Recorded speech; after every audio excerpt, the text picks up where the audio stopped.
So what I did, I put together an Excel file. I use finviz. So I just went to the screener and I chose anything with a dividend above 10%. So over 10%. And then they have all these reports you can pull. The overview report, which gives you all the tickers that fit that parameter. Company, sector, industry, market cap, PE, kind of high level. You have the valuation field, financial field, ownership field. It's a lot of information. So I pulled all this data into my Excel file. So there's 316 tickers that are over 10% yield. And I have every column in here. You can see there's a lot of columns. It goes up to column CZ. So this is like my source data. And then I'm going to use this for my analysis. And that's what maybe you'll help me with, because I'm going to try to put together an Excel file to really analyze dividend stocks. And this file,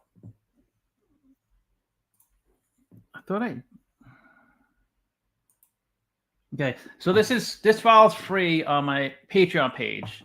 So even if you're not a member, you get it for free. Just go to my Patreon. You go right now. But I put the first version on. This is the first version. But as we go through the video, I'm going to add a tab for each ticker and do like a little analysis on the ticker.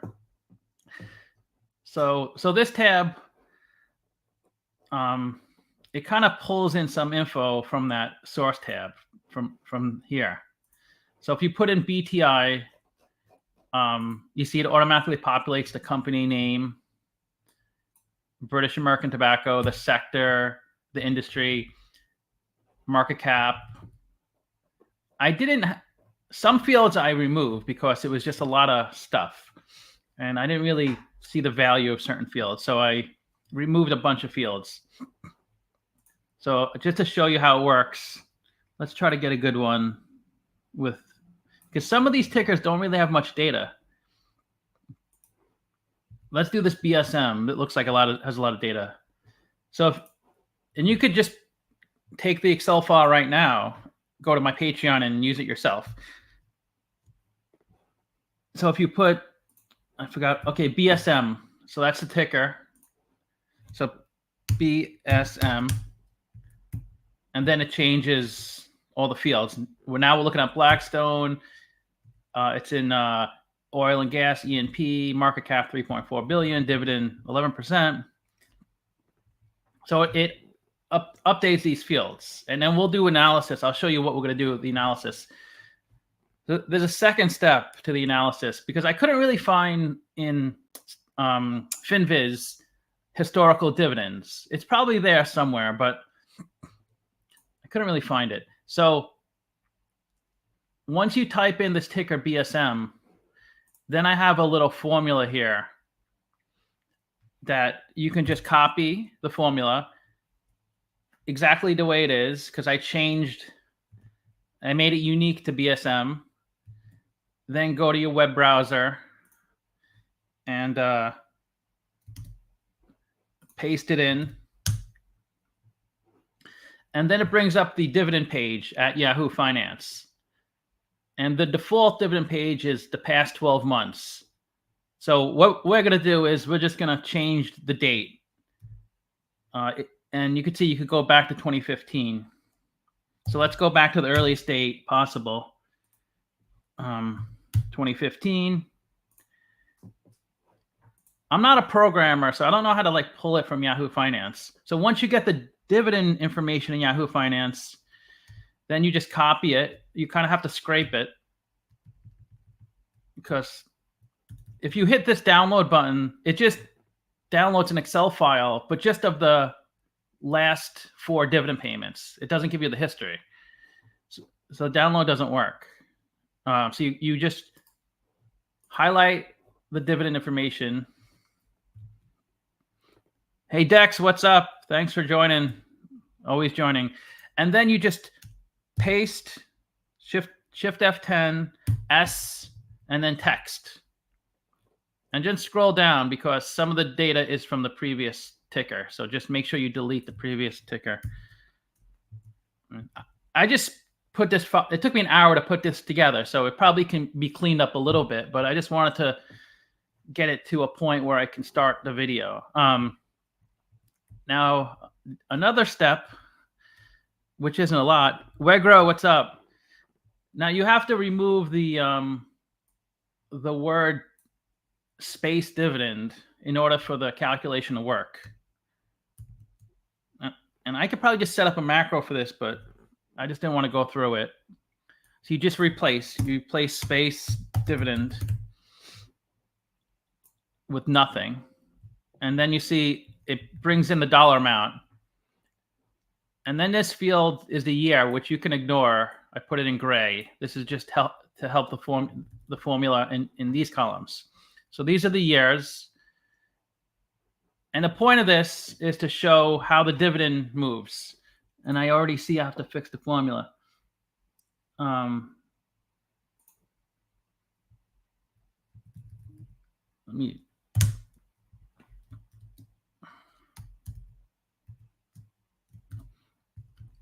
Okay, now it's good. Lord, what's up? Okay, so now it was a few steps. It's not just a button click. Like I said, I'm not a programmer. I probably could figure it out if I spent a little more time, but just want to show you how the Excel file works. Now, once you do those few steps, which you probably could do in a minute once you do it a bunch of times, now we could start our analysis. I'm probably not going to be looking at Blackstone Minerals as a dividend play, but maybe you will. So let's just do it. So I think, and I'm hoping to get your feedback because it's good to get other people's opinions. But what's the most important thing when investing in a dividend stock? Just you could let me know in comments. I'll tell you what I think. I think the historical dividends are the most valuable. And that's not to say that the future dividends will mimic the past dividends, but I'm just saying if a company has paid 30 years of consistent dividends, I think it's a pretty safe bet they're going to be paying the next few years in dividends. Pretty safe. No guarantees, and if a company is, in this case, they paid 5 years or maybe like 7 years of dividends, which is not a bad history because I think they're just a newer entity. So I think that's the most valuable thing to look at is, and I was hoping on the video we could create like a kind of like a checklist and like a weighting system. And the reason I didn't just set that up before, because I felt like I already spent like an hour or two on this file this morning. And I'm like, if I just keep playing around with the file, it's going to be 10 p.m. and I can't make a video today. So I'll just figure I'll do all this stuff on the video. And it's going to be hard because I do see a pretty nice trend. It looks like they paid their first dividend in August 2015. And if we want to just confirm, well, actually, what I forgot, the IPO date is on this file. That's one of the fields it pulls in. So we can confirm, because if this IPO'd in say in 1998, and their first dividend was in 2015, that's okay, but it's not, it's like, why did they take so long to pay a dividend? But in their case, off the bat, they paid a dividend. They IPO'd in May 2015. First dividend was August 2015. It's almost right away. So they had the cash right away to pay a dividend. I'm not too familiar with this company. So that's a positive, right? That's a big positive. And it looks like they're consistent. They pay a dividend every single quarter. They pay quarterly dividends, and it's grown every single year except 2020. And you could probably guess. I mean, of course, we can tear through their 10K, 10Qs and try to spend a few hours, but I think it's a pretty good estimate or guess that it's due to COVID, and they just didn't want to risk running out of cash, so they lowered their dividend. And once they realized COVID's not as bad as they thought it was, they brought it back, and now their dividend is higher than ever. So this is probably a good dividend play. If I was to invest in a dividend, they pay 11.7% yield, which is phenomenal. Payout. So I just highlighted the fields that I think are the most relevant.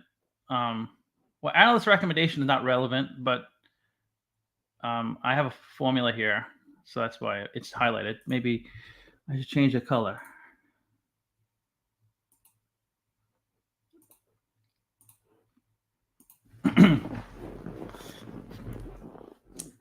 So I think looking at the dividend they pay is important. The payout ratio is important.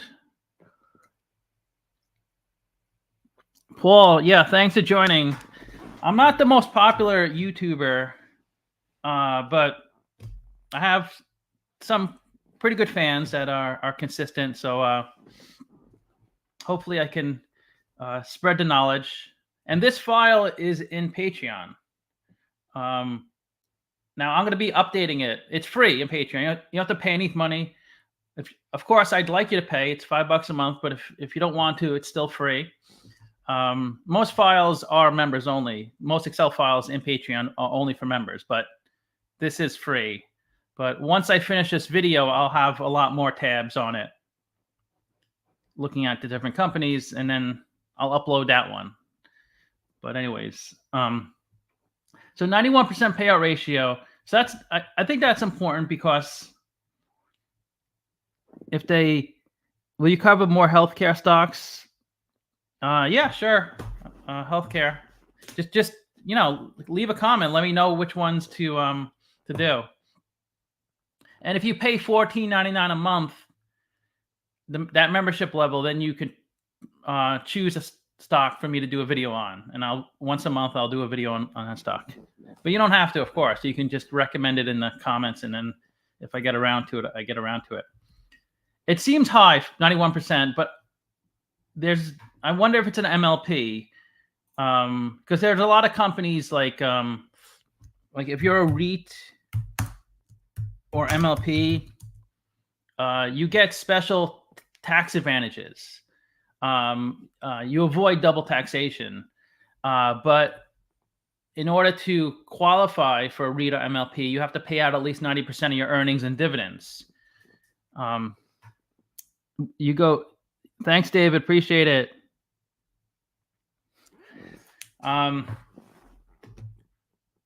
So you kind of have to pay 90%. That's the one downside of being a REIT or MLP. Do you guys know what double taxation is? I don't want to keep going off in tangents like I did yesterday. It was a 3-hour video. I'll try to explain it quickly instead of spending 20 minutes explaining it. Just double taxation is, you know how like a company on their income statement, they'll have revenue for $1 billion.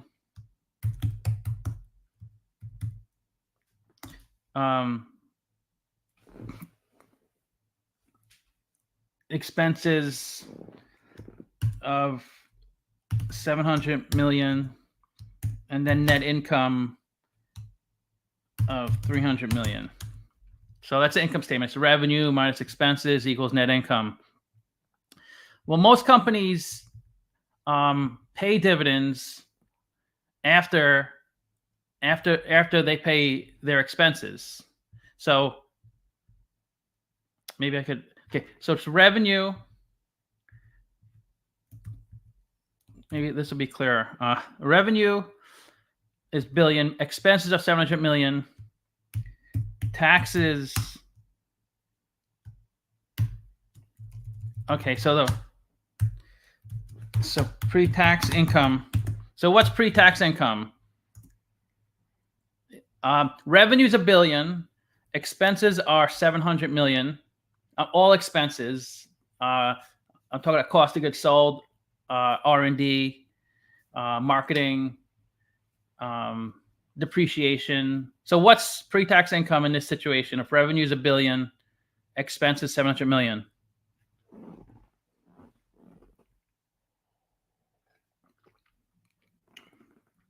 Just throw it out there. Just throw out the number, even if you're not sure. What would this company's pre-tax income be? I know someone knows. We had a couple of people who were really on it yesterday.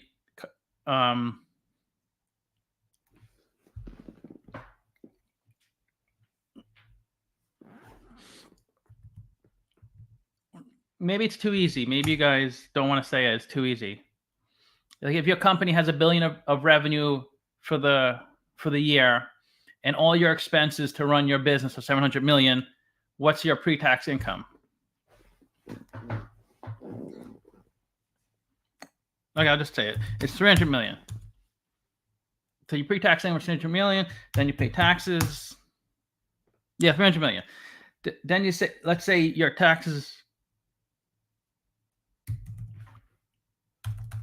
Say your tax rate is 33 1/3%. So tax is 100 million. See, nothing is quick with me. I usually don't use trick questions. But anyways, so net income is 200 million. So that's the most simple income statement I could show you. Revenue $1 billion, expenses 700 million, pre-tax income 300 million. Then you pay taxes. Then 200 million is left over. And then the rule is, if you're a regular company, if you're Microsoft, you don't have to pay a dividend, or you can pay any dividend you want. Really, you could pay a 5% yield, a 20% yield. It's up to you totally. So if this was a regular company, 200 million in net income, maybe they would give 100 million in dividends, 50% payout ratio, and then keep the other 50 million in house to kind of grow the business. Now, if you're a REIT, now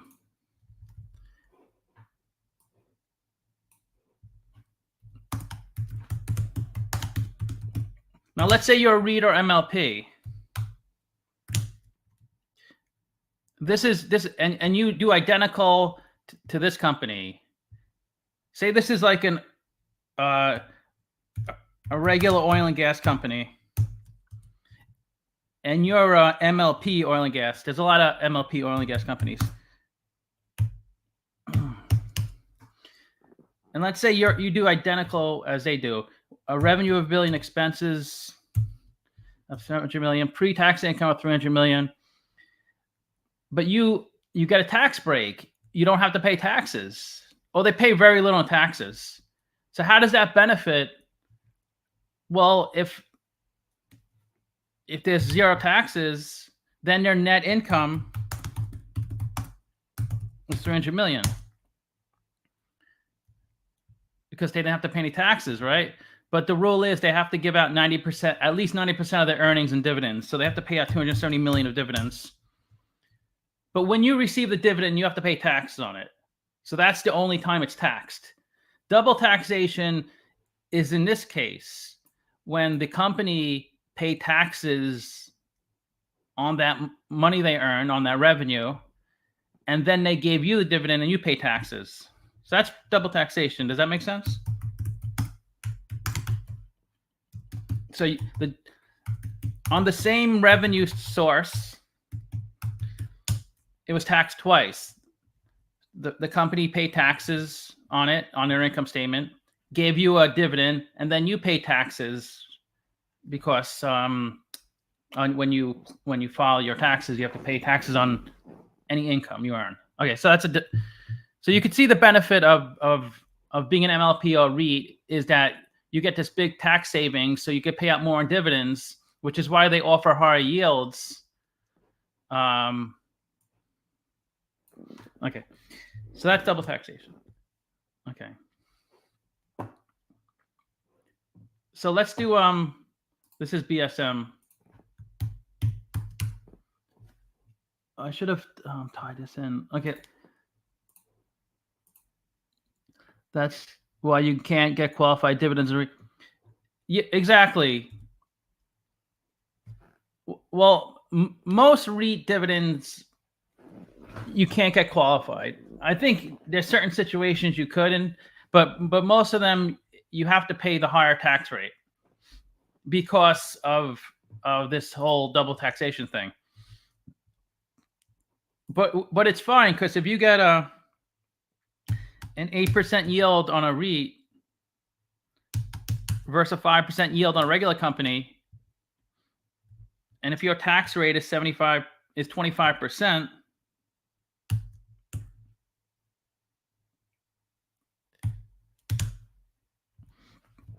with the MLP, you have 6% left over.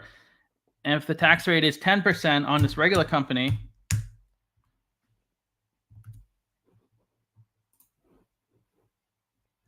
so even though you pay higher taxes, as long as you have more left over. But if it was like this, if it was 6% for an MLP, 5% for a regular company, then it doesn't matter. You have the same money left over after you pay taxes.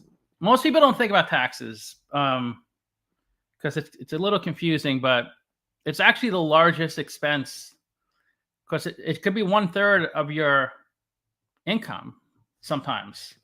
And if you were to win like the lottery, it could be nearly half your income. So it's the biggest kind of expense. Does the U.S. not have a tax-free investment account? Well, yeah, they have a tax-free investment account.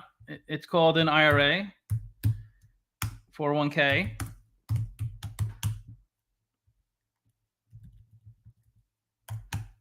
But you have to you do have to pay taxes at some point, but either when you put it in or take it out, one or the other. But while you buy and sell stocks, you don't have to pay taxes. But it pretty much amounts to the same thing. So there's nothing tax free. There's some nuances. I don't know if you want to get into this. Like, if you have a home, if you own your house, you buy your house, and you live in it as your full-time residence for 2 of the last 5 years, then when you sell it, like say you lived in a house for 3 years, then you moved, but you rented out that house, and you live somewhere else for a couple of years, the first, I think $250,000 of profit is tax free. If you're married, it's $500,000. If it's a commercial property, it's called a 1031 exchange. And in that case, it's a little more restrictive, because you can sell the commercial property and not pay taxes only if you, I think it's like within 6 months, use the cash to buy another commercial property.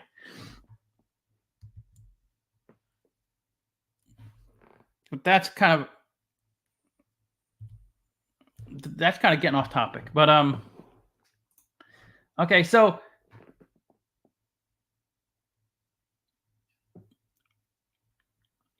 yeah, K1s can be a headache for a lot of people. So look at this. Look at this list of tickers. This is every ticker according to Finbox that pays over 20%. There's over 300. So just throw out a ticker. I don't know if you can see it, but like ACP, let me know a ticker and we can do a quick analysis, and I'll show you how the spreadsheet works. There's a lot of weird companies here. Like I'd probably stick to companies like these ones with 8 million market cap. You're not going to probably get a. I'll do the ones that are above average. So I'd probably avoid anything under a billion. Definitely under a billion. But if you have someone to do, that's true. If you have a lot of MLPs, so okay, ARLP. That's a good one.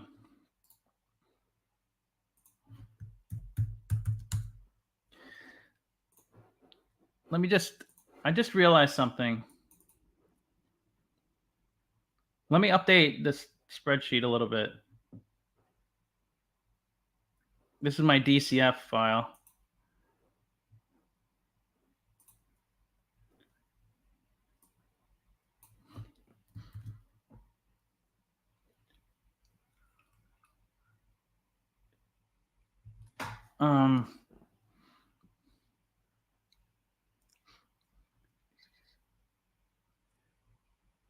I forget how these formulas work.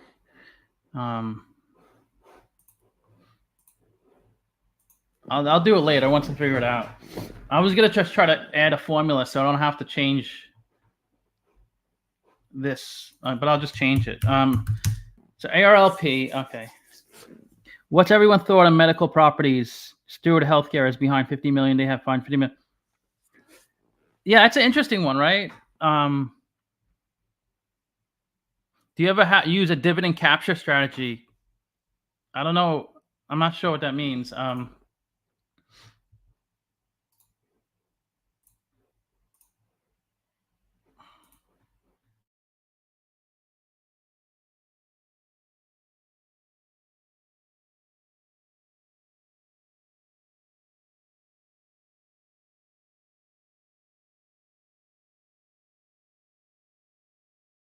And USA is the best country in the world. I'm just saying, in terms of investing, they're the least risky. Market cap 2.8 billion, a bit small, but it's okay. Look at that PE, a 4 PE. Price to sales 1.1. Let me do a conditional format.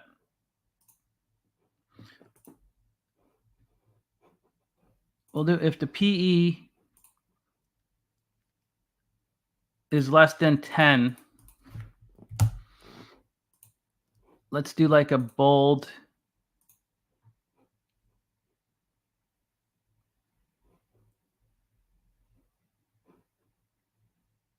Let's do this green, and let's underline it.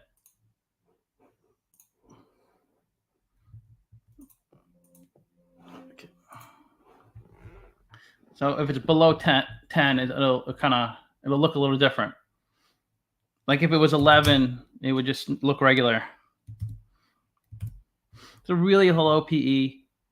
Price to cash flow 14. Price to free cash flow 5. That's really good too. Dividend, the annual dividend is 2.8. See, this is more affordable because they pay out 13%, which is high, but the ratio is much lower than the other company, 34%. Let's just copy this website into Yahoo. So you just copy the website, and it automatically brings up this ticker, and just change the time frame. We'll just change it to 2000.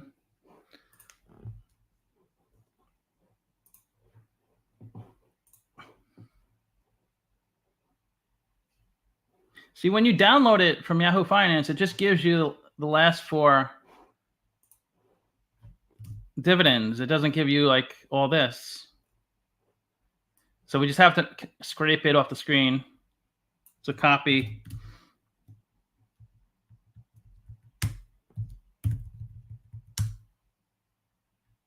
Then we have to remove that word dividend, so our formula works.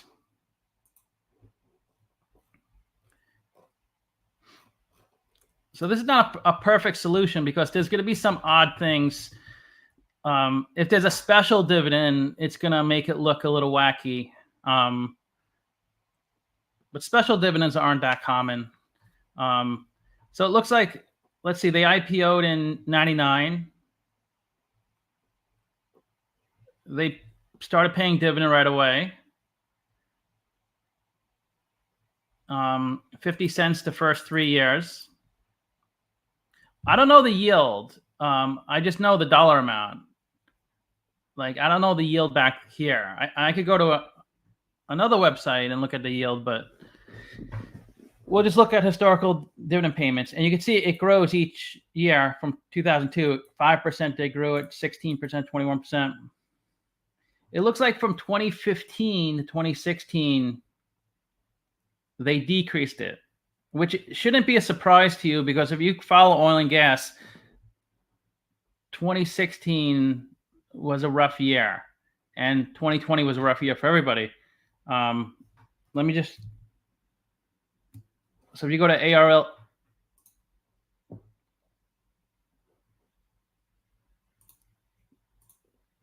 okay, so this is ARLP.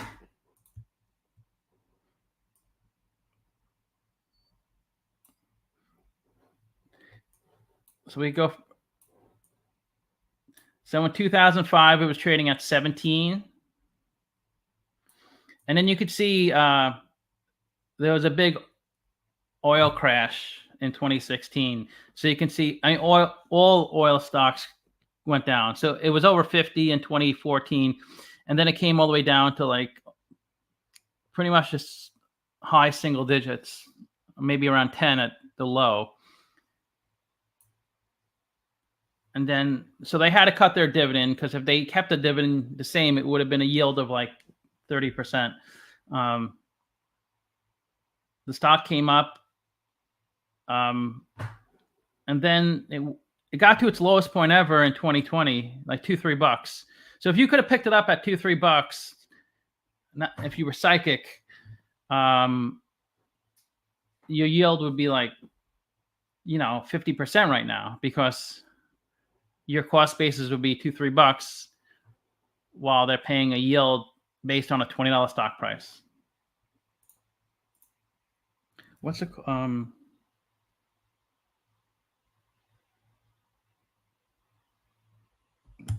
Brent crude? So this type of stock probably follows the price of Brent crude. So this red line is the price of Brent crude. It's not as dramatic as this stock, but you can see Brent crude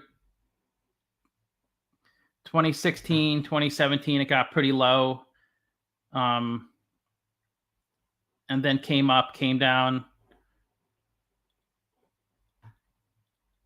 So this stock has a lot more. Brent crude is just a commodity. This stock pays dividends. It's a company, so it has expenses. So it's not going to track it exactly, but it tracks it pretty closely. The real Gary, what's up? So I wouldn't hold it against them if they cut their dividend in 2016 and 17. The stock got real low. They brought it back up in 2018. And then they cut it severely in 2020 because the stock was down to like $3. So they can't pay a $2 dividend with $3 stock.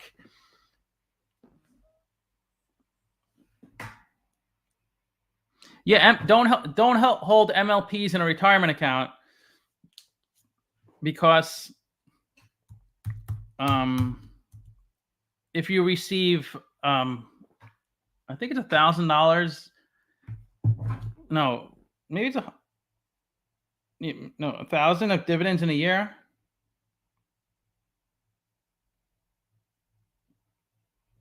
$1,000, yeah.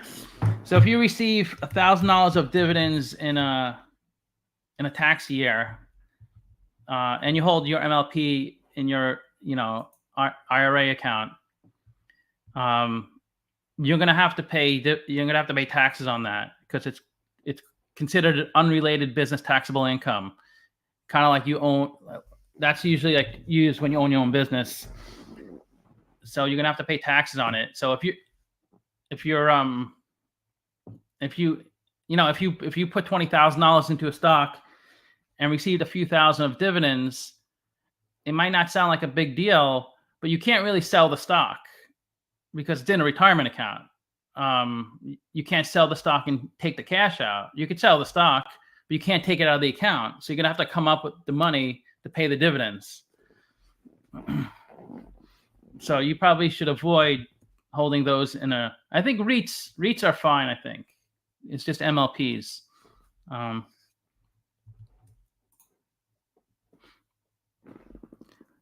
Yeah, One Oak, that's a good one too. So this looks good, right? Their dividend was a bit up and down at a couple points, but overall it's going up. It's at its highest point ever. Of course, if there's a big oil crash like there was in 2016-17 or 2020, the deal's going to come down. If you were fortunate enough to pick up the stock, below like $15, because you could see it moves around a lot. But if you got it above 30, then your yield is a lot lower than everyone else's, and it may be a while before the stock ever goes back up to that point.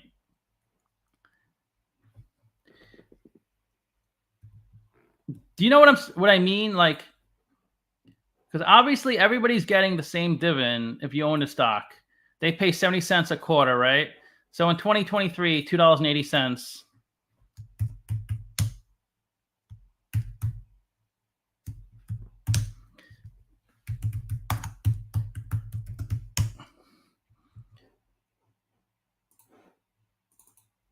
So that's the dividend everybody gets if they own this stock. So let's say you bought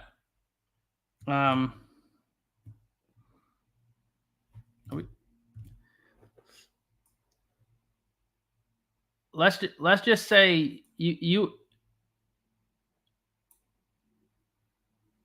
got the stock at $10 on the way down in 2019. So your cost basis is $10.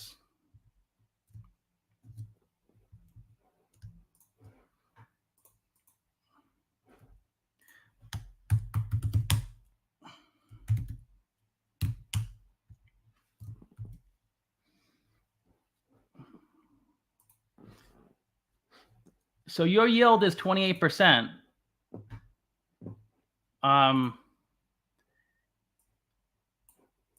Now,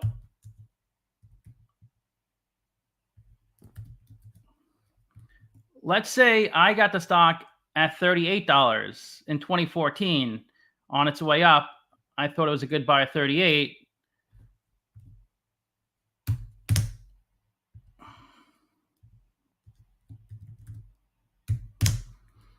My yield is 7%.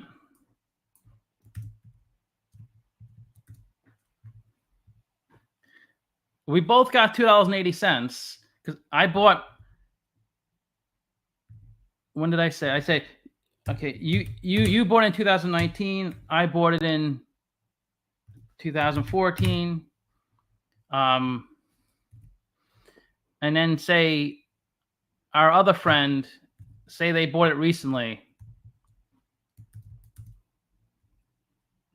for $21.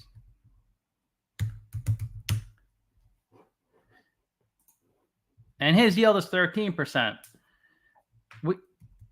We all have, everybody has different yield, which doesn't sound right. The yield is always calculated on the current stock price.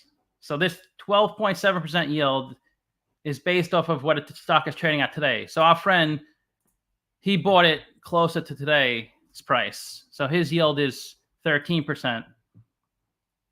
So if you, I mean, it's hard to know this stuff, but I mean,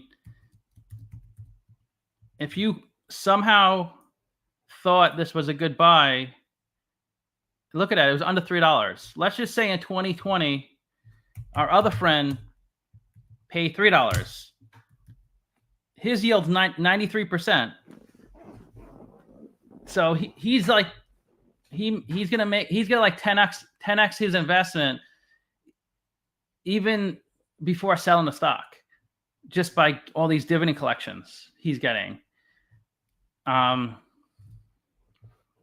So timing is generally not important if you're in a stock for 20, 30 years, unless you buy a commodity stock. Then timing is a little more important. If you buy like an Apple kind of stock, then it's just if you're in it for a long period of time, you're gonna make money.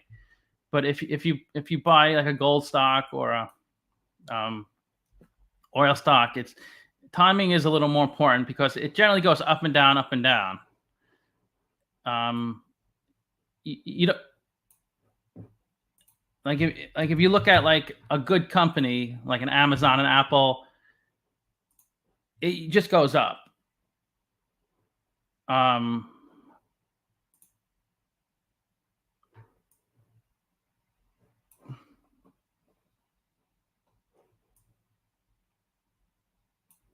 It's hard to see because they only show, but they only go up to 2002. But if you keep pulling it out, it just pretty much goes up over time, and it makes it look like the stock traded at not like a penny, because it usually just goes up over time if it's a good company. But if it's a commodity, it's not it can't go up infinitely, because gold's never going to hit like $1 million an ounce. None of the Nifty 50 are still top dogs anymore. Yeah, things changed a lot, you know. The best companies 20, 30 years ago are usually not even top 10. So if you go back to 1950, the top 10 companies, compare that to 1970 to 1990 to 2010, it changes so much. Okay, so yeah, so this is the spreadsheet. So if you wanted to use it, you could we could do another one. There's some kind of weird stocks here.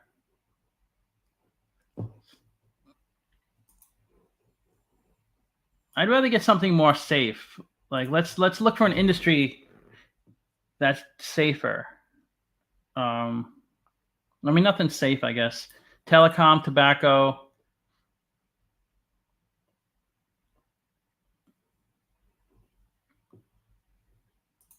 Let's see. So it's only BTI. So let's do BTI. So this is a real big company, British American Tobacco. 66 billion market cap. 10% yield. They pay out 79% of their dividends, which means 21% they keep in-house. Let's bring in Yahoo Finance. So you just go to the link. It automatically updates. It changes it to the company we're looking at because there's a formula here. It looks into this cell. And Yahoo Finance has the same exact link for every company. The only difference is you just got to change the ticker. So it brings up the page for the company you're looking for.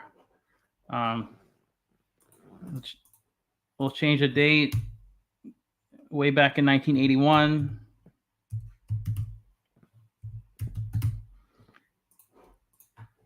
So this has a lot of history. So this is probably a pretty safe dividend stock.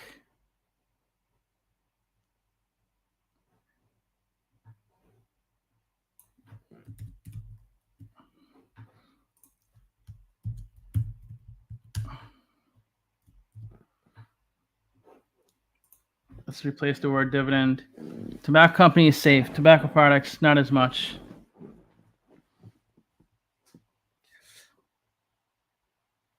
So the dividend goes back to 86. It's a little more, it's not as complete back then. And you could see it goes up most years. It does go down some years. But as long as the trend is up, their first year was 88, 9-cent annual dividend, 15 cents. And then they increased it from 2002 to 2014 every year. They decreased it these 2 years. But you can see it's pretty much going up for the most part. It's not, I don't think, too big of a deal if between $2.98 and $2.80. As long as by 2025, 2026, they're over $3, as long as the trend is up. So I think this would be considered a pretty safe. And I want to try to put together like a checklist and like a weighting system. So once you drop in the dividends and now you have this data already populated, then it'll create like a score, like between 0 and 100. And if it's like close to 100, then it's a really safe, secure dividend. And if it's close to 0, then it's a risky dividend. I think that would be a good feature to add. I'll probably work on that after this. Really low PE, 6.4. So if it's below 15, it's considered a really attractive PE. Because PE is market cap over earnings, or stock price over EPS, earnings per share. You can invest in tobacco products, and then you can invest in cancer products to help the people once they get lung cancer. You can hit both sides of the spectrum. And they're pretty consistent with their dividend.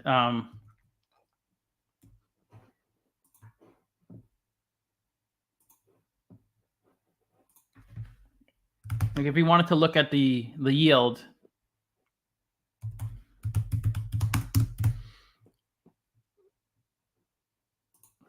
invest in lung cancer.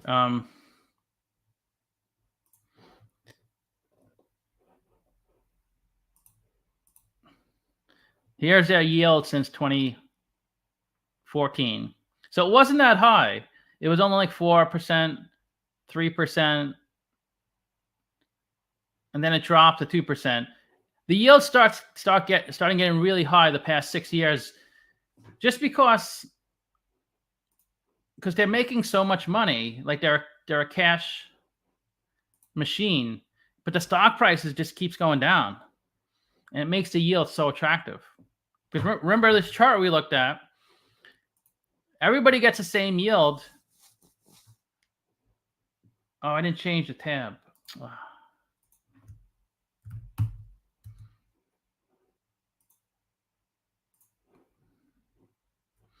Everybody's getting the $2.80 yield. Is that the...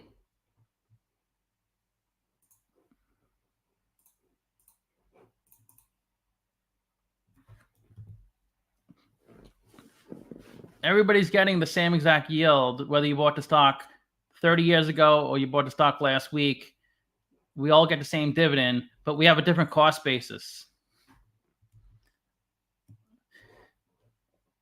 So you can see that pretty much, I would say the yield is flat for 3 years. I mean, it's different by like a few cents, but I would say it's pretty much flat. The dollar amount, at least, between 280 and 298 is very small change. It's very small percentage change. So for 3 years, what did I say? Yeah, 2021 to 2023. So if you could have bought the stock between 2020 and 2023, you could have spend $44 on a stock, or if you buy it now at like $29.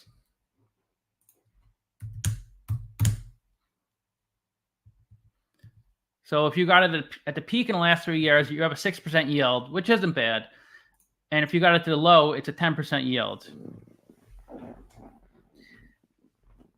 Simply Wall Street's a good. So that's why we say, like, timing, like Warren Buffett says, it's not, you don't want to time this. It's not about timing the stock. It's about time in the market, which I totally agree on. But most people aren't in stocks for 20, 30 years. If you are, then it doesn't matter when you buy it, because it's kind of irrelevant when you look at the change over 20, 30 years, whether you bought it at 28, 25, 20, 40. But most people hold for a few months. Most people don't even hold for a year. And if that's the case, you don't want to be buying at 44, because it might be a decade before it gets back up there.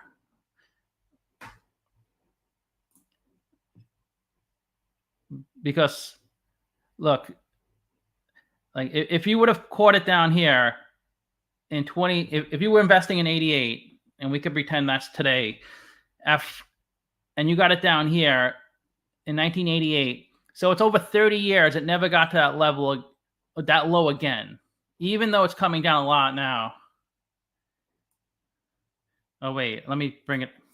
I wish they would give the full chart. It would be much easier to look at. Okay, let's do this. Okay, if you bought in 2007, 2004, you could have got a 15, and it would have always been above your price. So you never had to worry. But let's say you got it here at 2014, unless you sold during this 6-month time frame, it might be, to get back up there, it could be another, it's already 4 years, 5 years right here. It could be another 5, 6 years till it gets back up there. But I sat on stocks for several years. It's just hard, because every day you see the stock, you see a big red in your account. So it's hard psychologically to keep a stock, because you just, after like so many times looking at your portfolio, after the 1,000th time looking at it, it's like, okay, I can't take it anymore.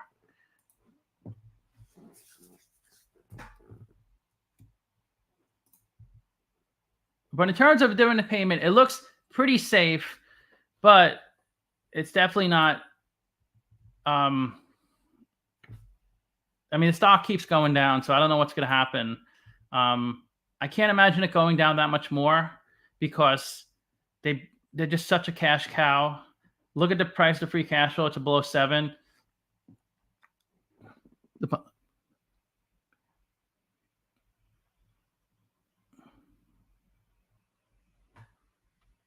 Yeah, there's all these things. Somebody mentioned the methanol ban. There's so many, like,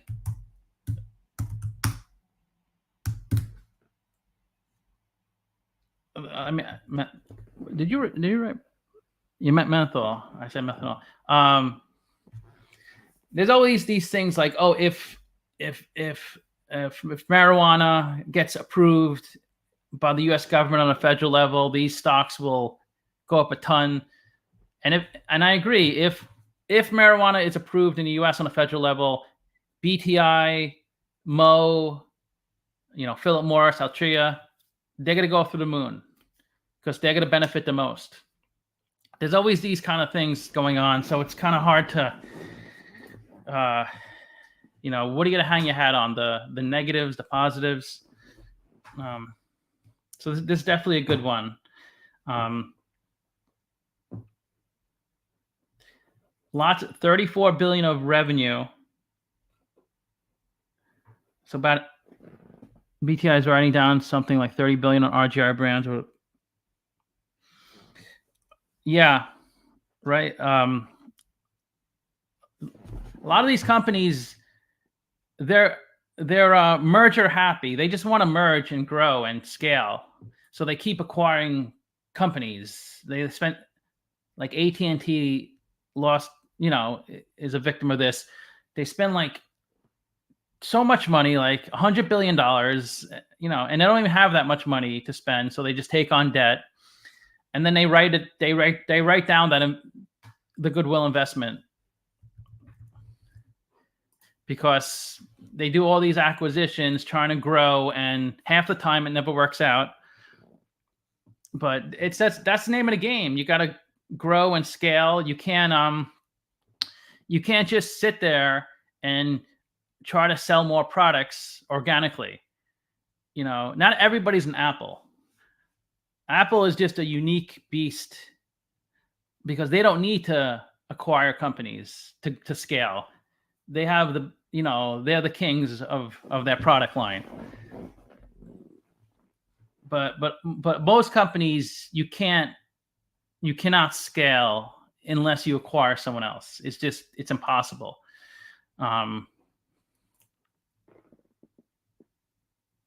AT&T should invest in customer service. That's definitely true.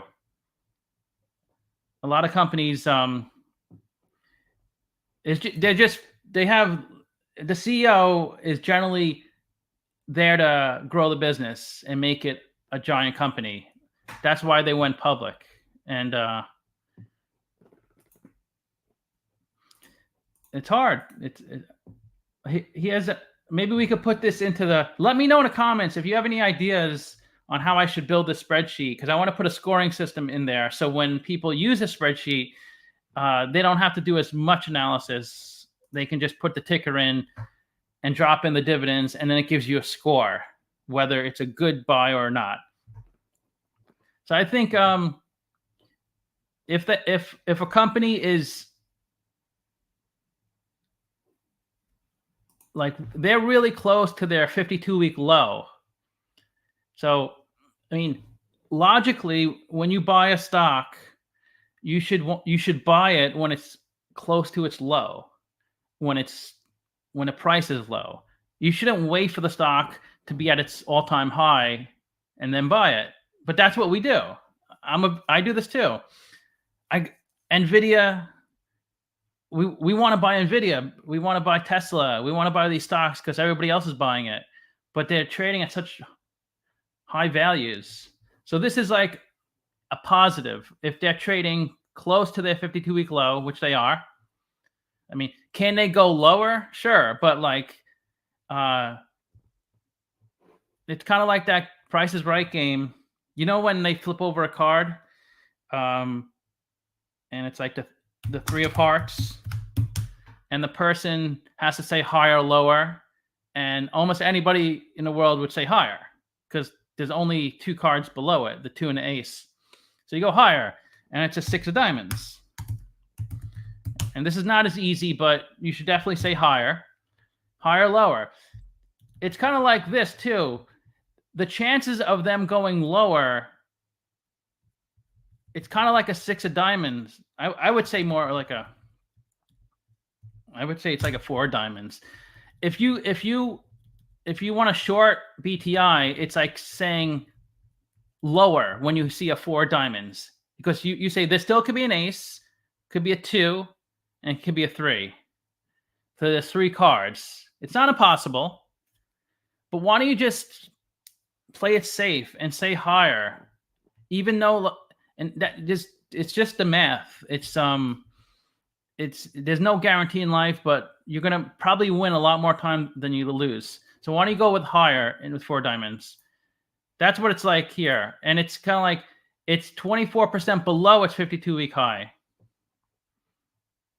So these are kind of factors, I think.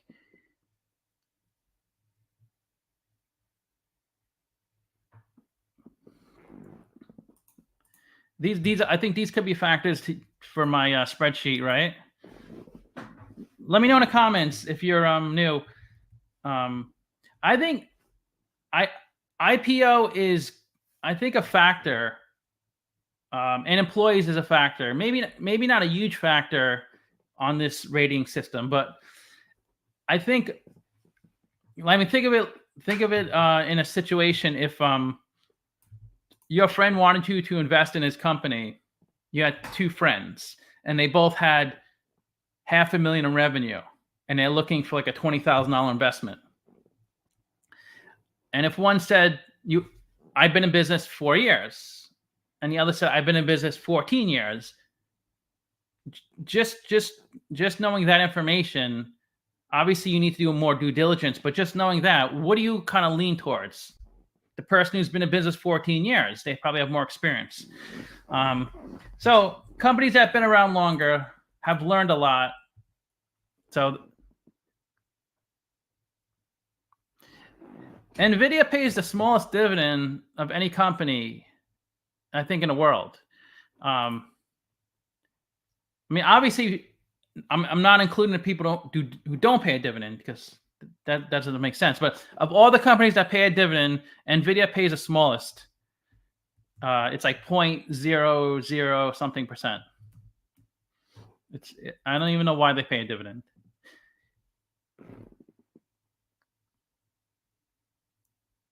What do you guys think about this? Because I'm going to put like a rating system. So if they've been paying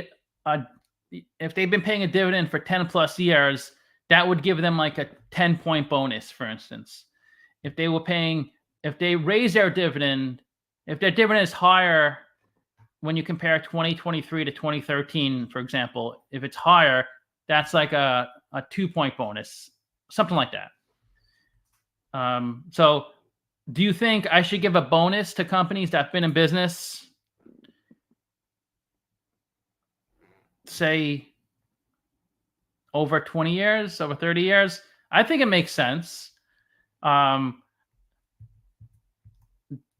don't think I'm going to give a bonus if they have over a certain number of employees. Maybe I should. I don't know if employee count is I never really looked at employee count. I have looked at let me show you. Longer paying dividend. That's definitely that's the number one feature, I think. And that's how I opened up this video, is that the most important thing for dividend paying stock is their history of dividends. If they've been paying a dividend for 50 years, that's a big bonus. That's the number one thing, I think. But these other things I'm mentioning are kind of like additional side things, like their PE, their price to sales. I think dividend payout ratio is a big one. Not as big as historical dividends. I think that's number one. I think number two may be payout ratio.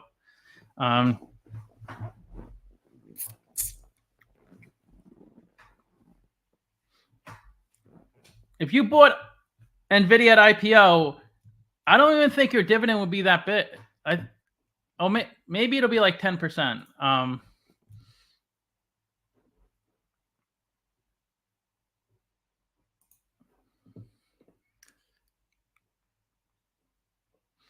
So I don't look at his current employee count, but sometimes I look at historical. So if I see a company, they had 58,000 employees in 2013.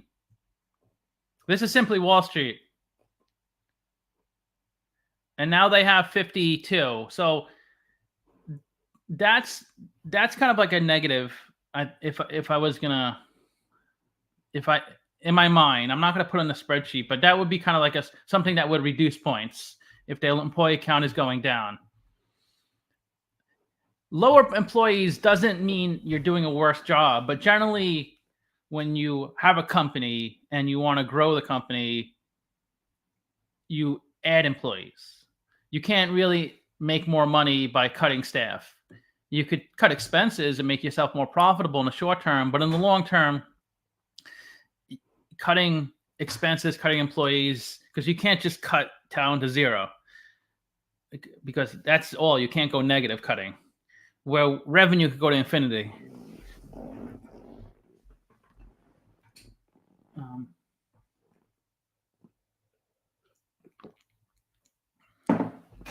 just a thought. What would be? I could tell you what your yield would be if you bought Nvidia. Well, I could try to figure it out.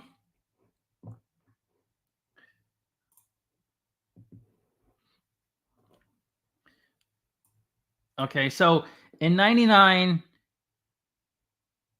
they were trading at 40 cents. We know that's split adjusted. So it was never trading at 40 cents.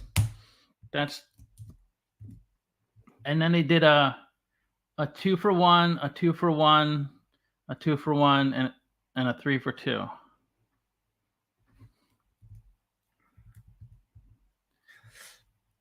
Equals 2-for-1 times, I guess we could do, I'll just show you how this works if you're curious, times 2-for-1 times 3-for-2. No, it was 3 2-for-1s.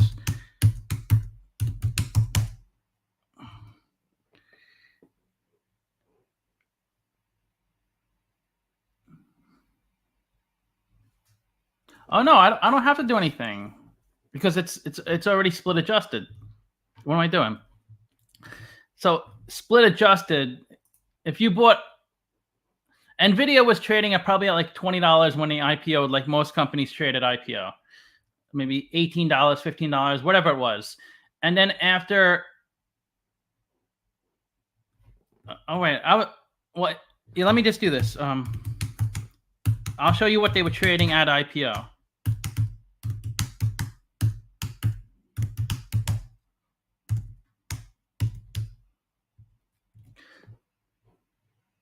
Two for one.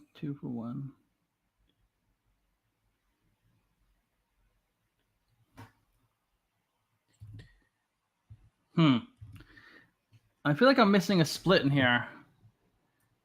Oh, there's probably a. I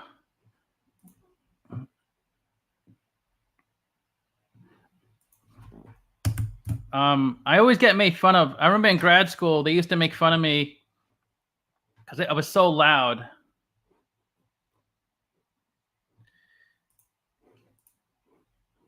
I can't see it.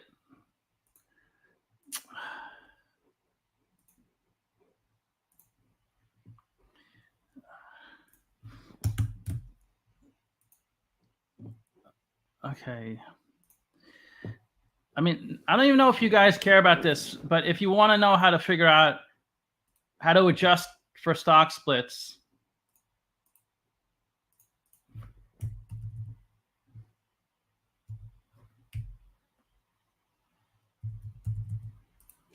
okay.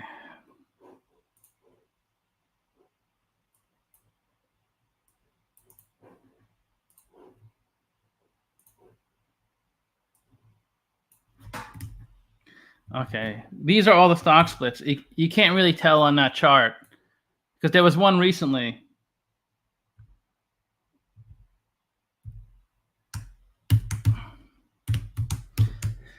You just take the product of all the stock splits. So I did 4/1 times 3/2 times 2/1 times 2/1 times 2/1. So the product of all the stock splits is 48 times the 40 cents on the chart. So they were trading at 19.20, probably like $20.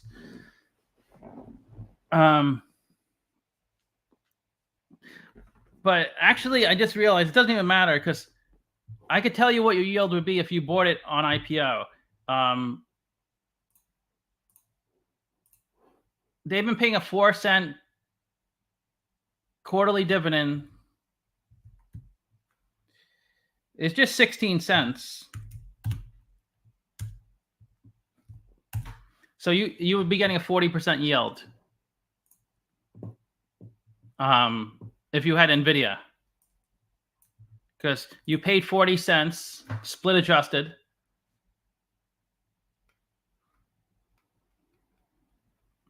a 40% yield. I mean, if you bought Microsoft at IPO,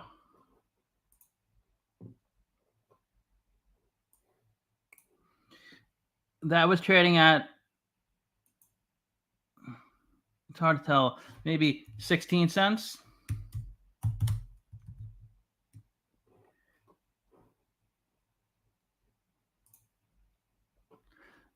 And then if you look at the dividends they're paying now,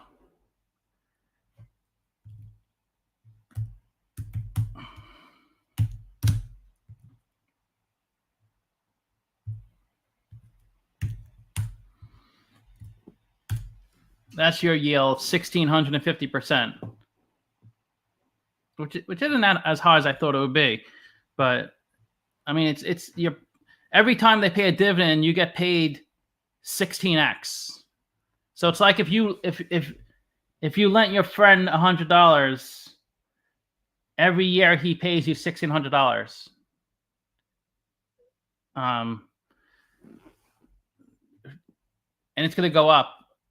Probably it'll probably go to like every year. It's like next year 1,600, then it's 1,700, then it's in 20 years it's going to be like $5,000.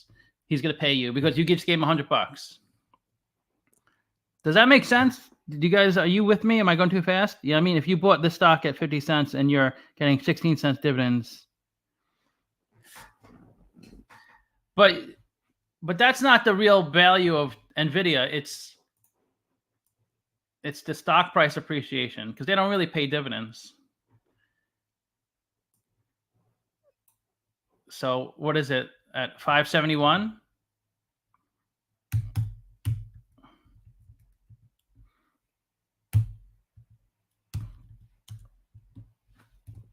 So you're up 142,000% from IPO. If you bought it IPO, which is 40 cents stock split adjusted, and you owned it today at 571, you'd have 143,000% return.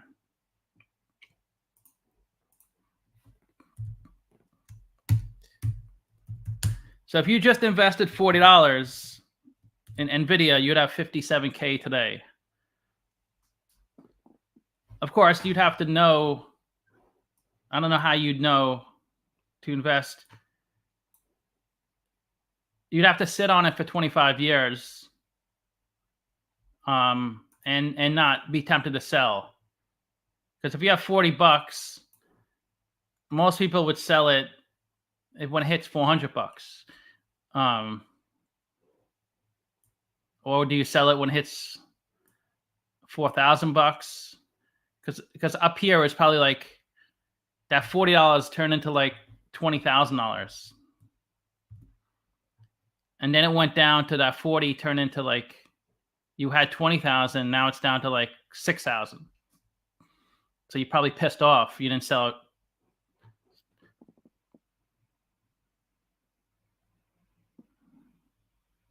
I was getting up buying Costco when it was 120 per share back in 2014, but I was broke.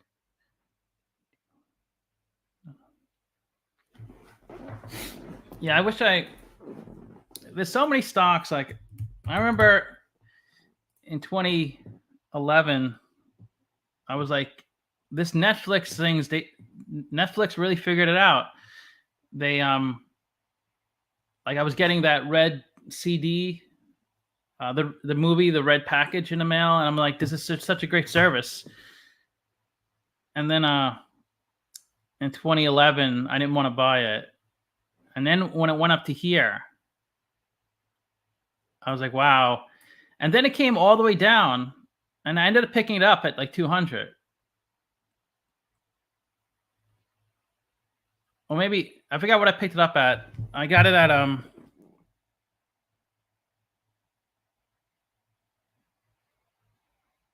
I got a 388. So I didn't get it. So it was over 600. And I'm like, oh God, I missed it. I'm never going to get back into it. And then it felt, when it hit 388, I sold out of this garbage stock I owned. Do you guys remember that stock I bought? I put about 100,000 into it, and I lost like 70% of my investment. the Waiter Holdings. So when I was 388, I'm up 30% on that, so it's not bad. But I bought at 388, and then I was down 50% like right away, and I'm like, sheesh, I can't win. But I didn't sell because I knew it was going to go back. I mean, I wish I could have kept buying. I just don't have infinite amount of money to buy stuff, unfortunately. I wish I did. Okay. So any other examples?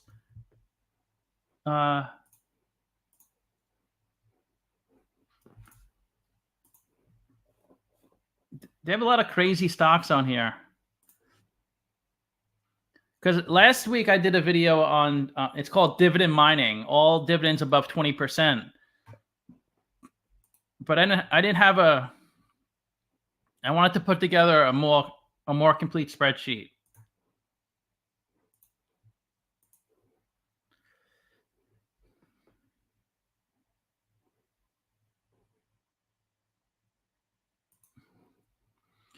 Let's look at dividends that are greater than 20%. There's still a decent amount. This is 224%, but I don't even simplify tail risk strategy. I don't know what the hell that is. What happened to Waiter? It just a poorly, it wasn't ran well. The company, that just happens.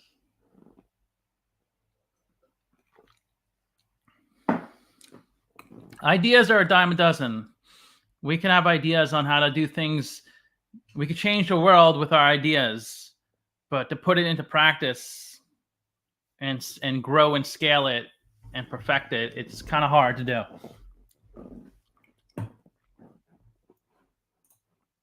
100% horse bird. 100% it would die for me too. It's not even called Waiter anymore. It's called ASAP. Look at these yields, 52%. So maybe you could use this tool to identify yields, like a real yield. Here's an office REIT. Let's do this one. OPI.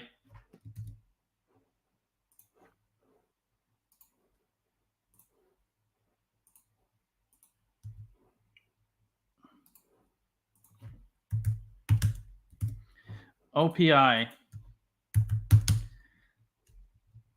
So Office Properties Income Trust. And did anybody go to my Patreon?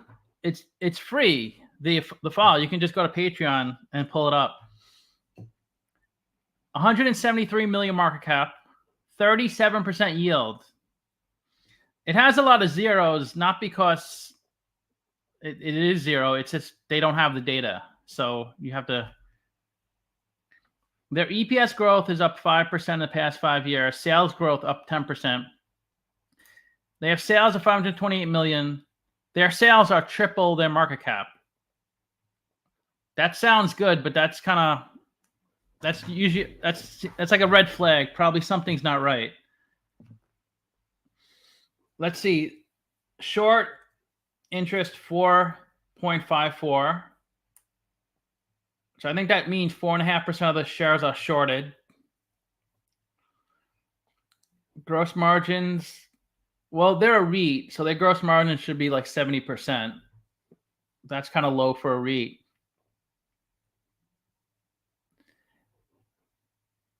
They're 80% off their 52-week high. So they're right by their 52-week low, 5% off the 52-week low. They have a 3 analyst recommendation, which is a hold. The price target is 9.25. Okay, so let's go to Yahoo Finance. We could just pull go to the website. We could just change the date here.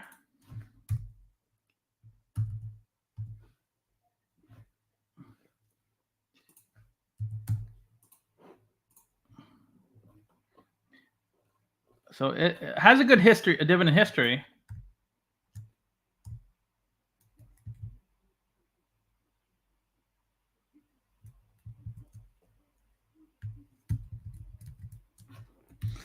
Okay, we just copy the dividend history into our Excel file.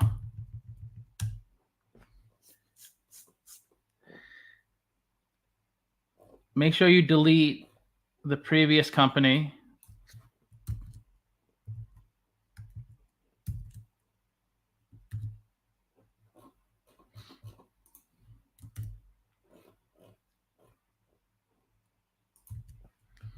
We got to delete the word dividend so our formula works.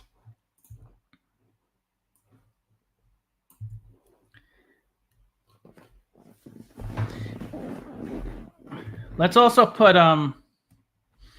if you're a programmer, let me know. Maybe we can work together, because there's other things I can do. I don't know how to like do the plugins, stuff like that.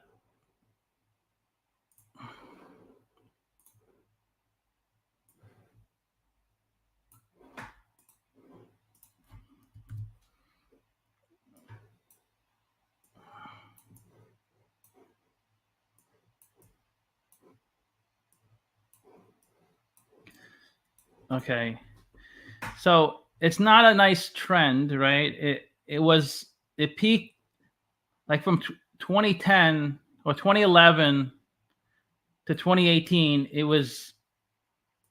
looked good.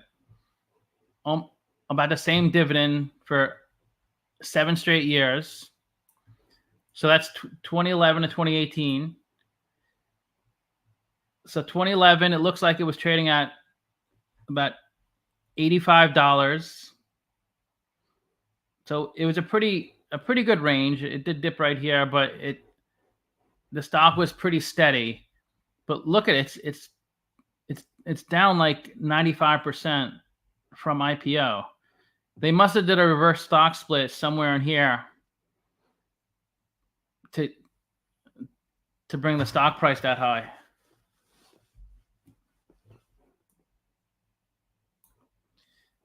Let's see if they did the reverse stock split.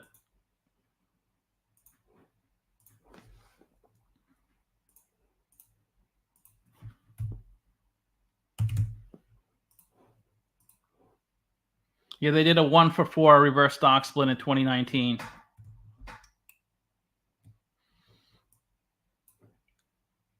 So right around here, the stock price was getting pretty low.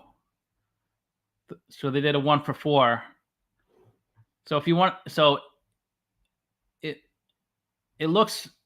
close to like $80 at IPO, but you just divide that by 4. So it's actually trading at 20 IPO. So this is probably, I would probably wouldn't get a hard rating. It would get a pretty low rating on my scale, because the dividend history, although they have been paying a dividend for over a decade, it's dropped significantly from the early days, and it dropped even more in 2023. Does anybody know about this stock? Look at that. It went from 25 cents to 1 penny.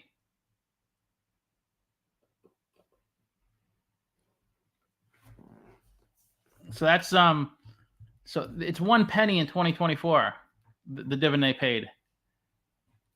So your yield is 37% yield. It's probably going to be cut to like 2% or 1%, because the stock is down to 354 or even lower. Say it's $3. The yield is 1.3%.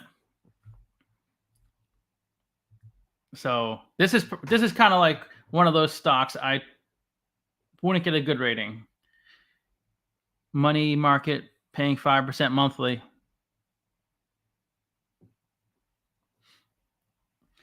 I mean, I thought it had promise, but this could be like, who knows? Like, remember we looked at a stock earlier that was trading at $2-3 back in 2020, and now it's up to like $30 again.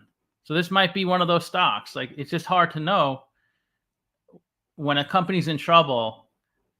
Like, are they going to be? Is it just kind of like a short-term thing, like more cyclical, or is it going to be like they're going under? So I don't know. It's hard to figure those things out.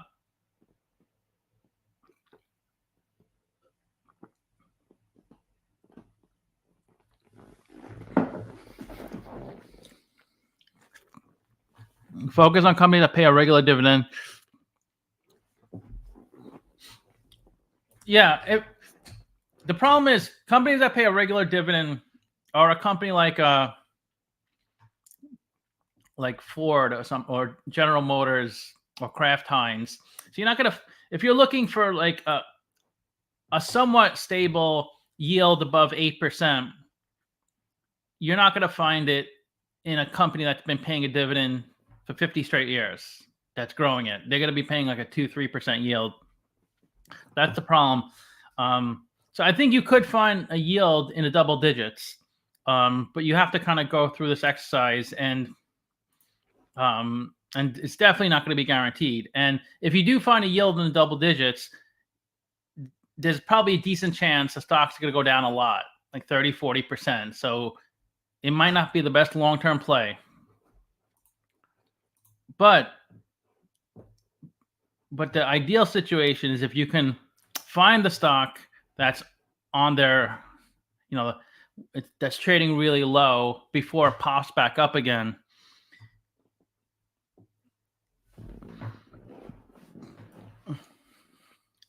But I don't really go for yield personally, but I know a lot of people do. I'm more interested. I'm long term, so whether I get a yield or not, I'm keeping all the money in the stock. The yield will just buy more shares if they pay a yield. If they don't, hopefully the stock price goes up. Money market paying 5% monthly. Well, it pays 5% yearly, right? They may pay you on a monthly basis, but ask all the people who bought Zim months ago.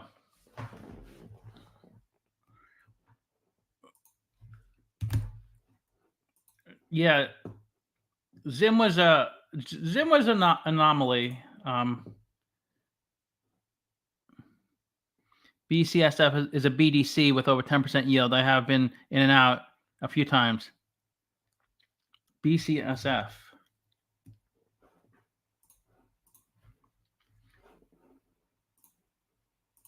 Is that on the list?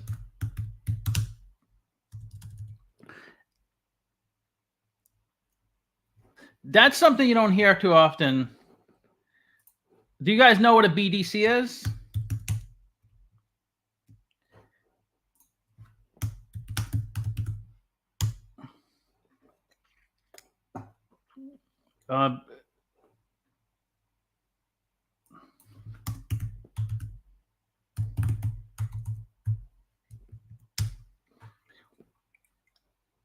They invest in smaller companies.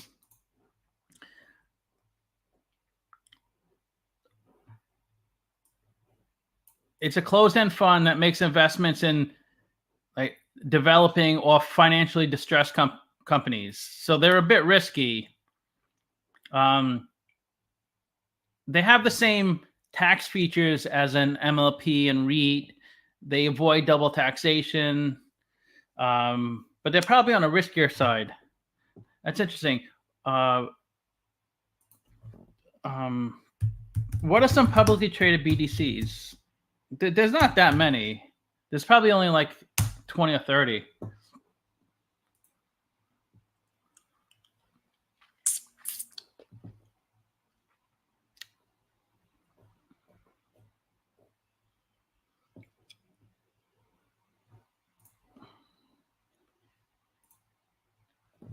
I just want to get a list of BDCs. we'll just use the one that person mentioned as an example. BCSF. Is that on my file? BCSF? Oh, it is. The thing with BDCs is they're investing in these kind of risky companies, but hopefully a few of them become big companies, because there's going to be a lot that are going to, default, go bankrupt, never amount to anything. It's kind of like investing sometimes. If you're a risky investor, like my friend invested in Tesla, 7-8 years ago, and he's up so much in Tesla, all the losses he has from his other stocks are wiped out because Tesla brought everything up. So as long as you find one of those, those diamonds in a rough stocks, then you're okay. But if you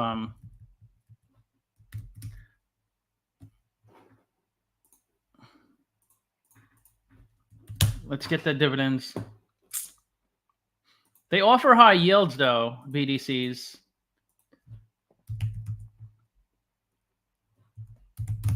Because double taxation. They avoid double taxation like the REITs and MLPs.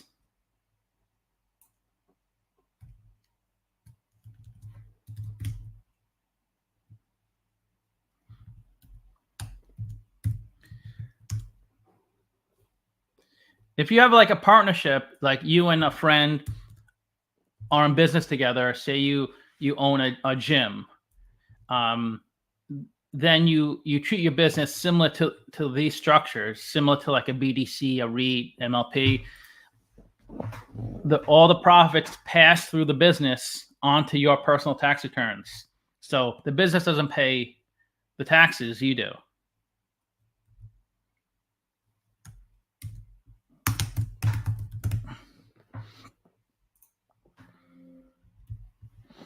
Okay.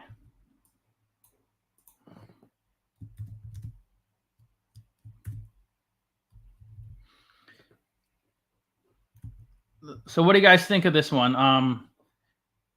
This is a BDC. It's rated 3, a hold. It's getting close to its 52. It's around its 52-week low. Oh, no. It's closer to its 52-week high than its 52-week low. Relative strength index of 48.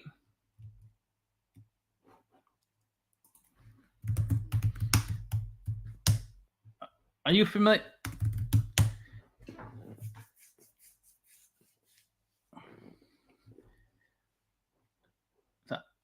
I always forget what this is, the RSI.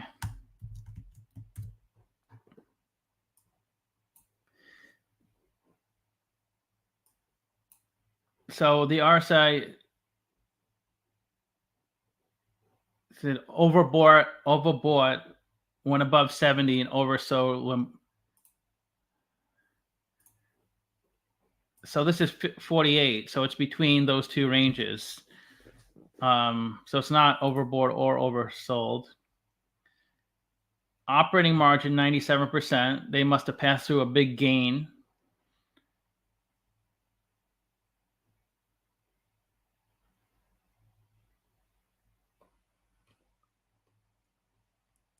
%10.5% yield. A REIT, BDC, or MLP, one may as well subtract 2% from yield because the dividends will never become qualified. Right. Since they're not qualified, you're gonna lose out on the yield, but that's why they offer a higher dividend, as long as the dividend makes up for it. Really low PE.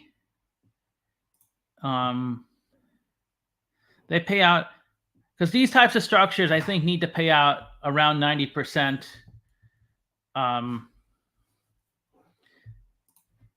of their earnings and dividends.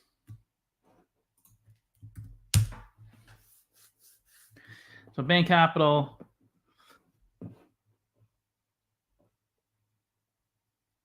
No Wikipedia page. Okay. Is a business development company that draws upon the expertise of Bain Capital Project. I want to see what type of businesses they invest in.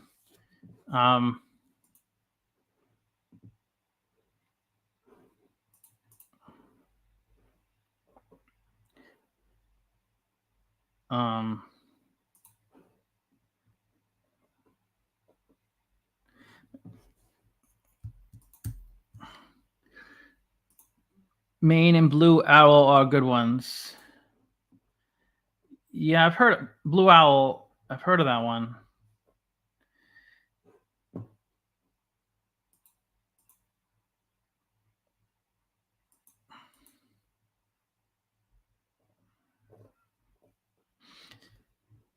Who said? Do you know what kind of businesses they invest in? Is it a specific type? Okay, here we go. 31% in other. Okay, 15%. I can't even tell what the colors are.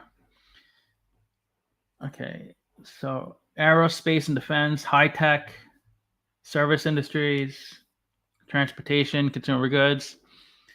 70% in North America.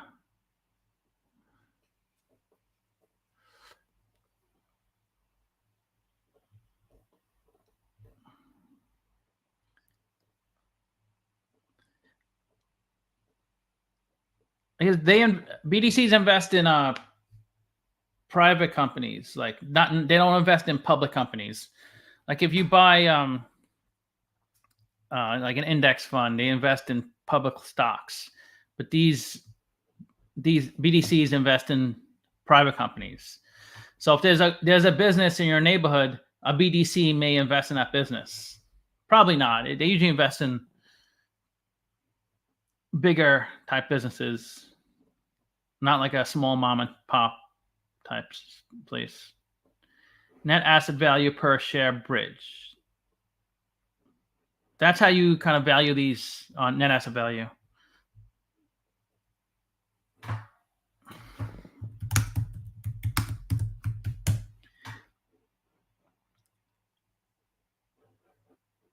So net assets minus liabilities.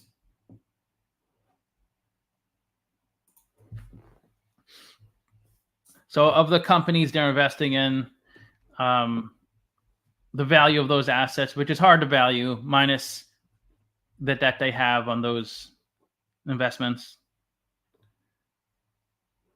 Dividend yield on book value.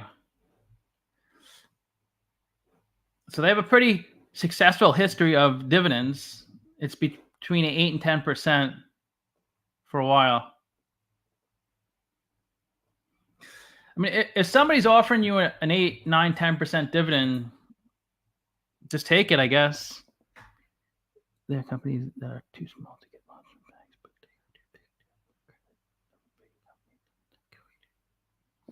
banks. Right, like the Quag said, yeah, these are too small. These types of businesses, like the BDC invests in say 100 small businesses.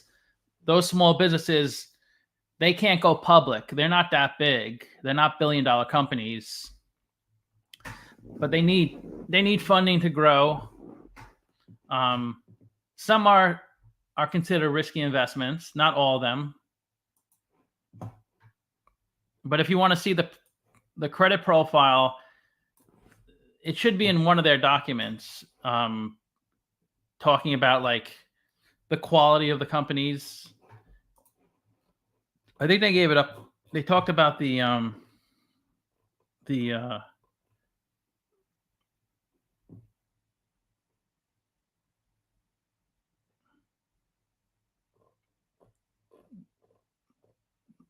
where is it? Okay, here it is. The EBITDA to net leverage metric of the portfolio companies. So you could get like this type of detail. You often get growth or a high yield, not both. I wonder historically how BDCs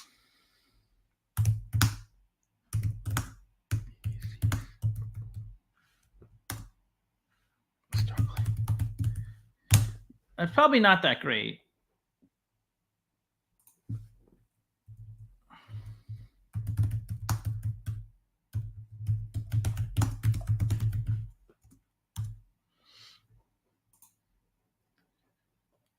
How business? I don't know if I can even find it.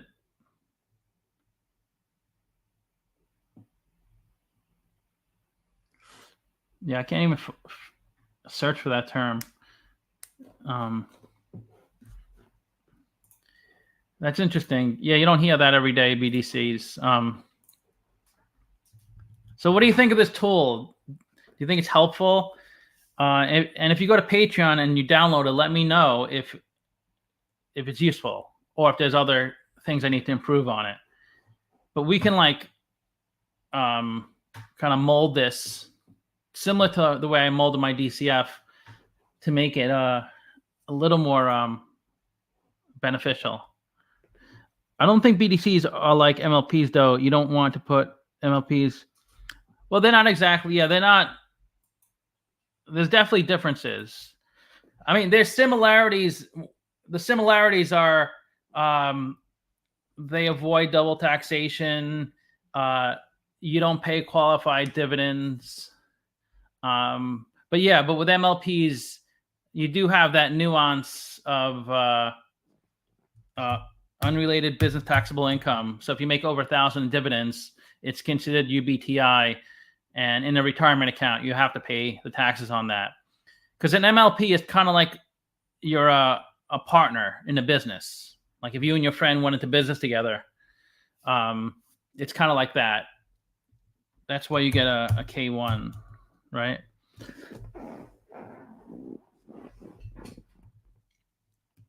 But do you get you don't get K1? Wait, do you get K1s for MLPs? You don't get it for REITs, right? Or any other structure?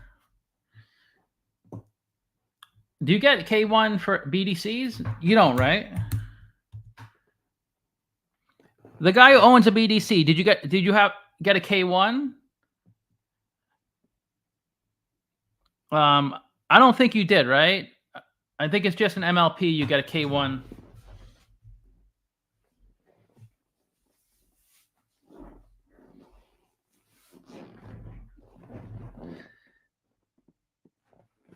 No, I think it's just for an MLP. You got a K1 for leverage ETF?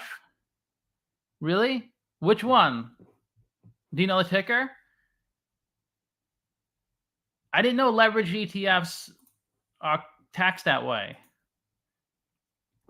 Because I remember I bought USO and UCO. What crappy stocks those are. Those are leveraged oil stocks. It's such junk. And look at this. Look at what stock splits. It looks like it IPO'd at $5,600 a share. But there's all these reverse stock splits. It went from 5,600. It's down to 27. It's still up. It's still up from 2020. It got real low in 2020. I remember when it was going up, people were saying they're gonna buy it. Pretty risky stuff.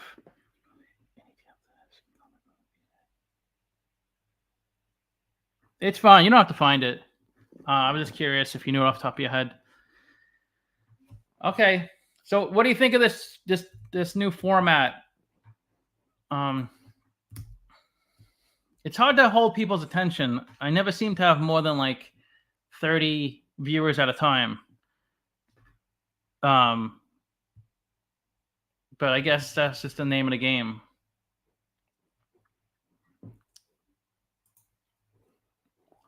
I wish I could automate these files to a point, but I can't. If anybody's like a programmer and you want to work together, let me know. I'd like to build a tool that would be a lot more automated, so people could just plug in a ticker, just type in a ticker, and all this information pops up. Not having to go to Yahoo Finance, copy and paste, and reformat it. I know there's a way to do it. I just don't know how to do it.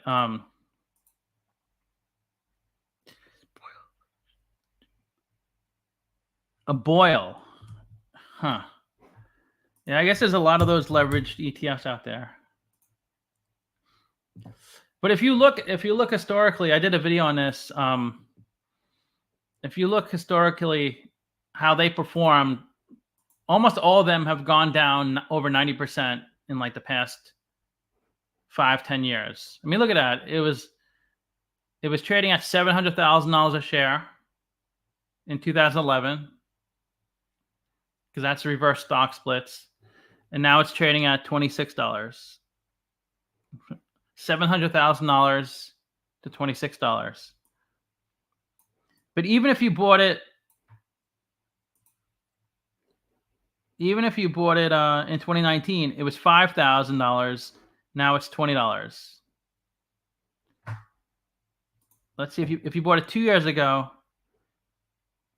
$800 to $20.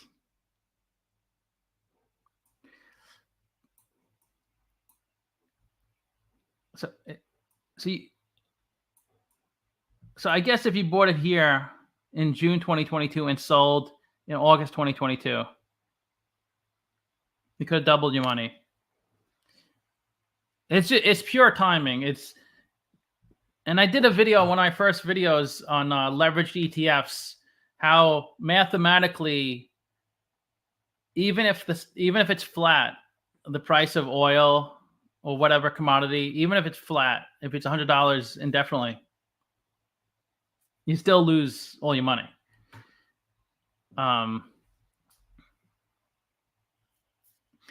So it's impossible to make money in the long term. You could, if you retime it, and even if you hold a year, it's like 95% chance of you losing money. There's only a small chance of you making money. And it happened recently because of COVID. At least, well, not this one, but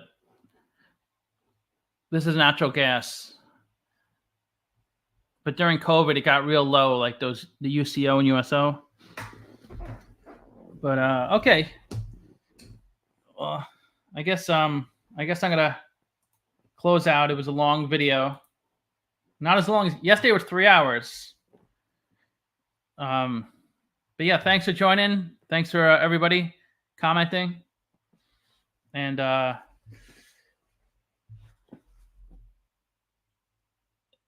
pretty much that's what it is, tricking investors to lose money. And they're just they make the fees, so they're gonna make money regardless. Okay, I'll see you guys later. Thanks.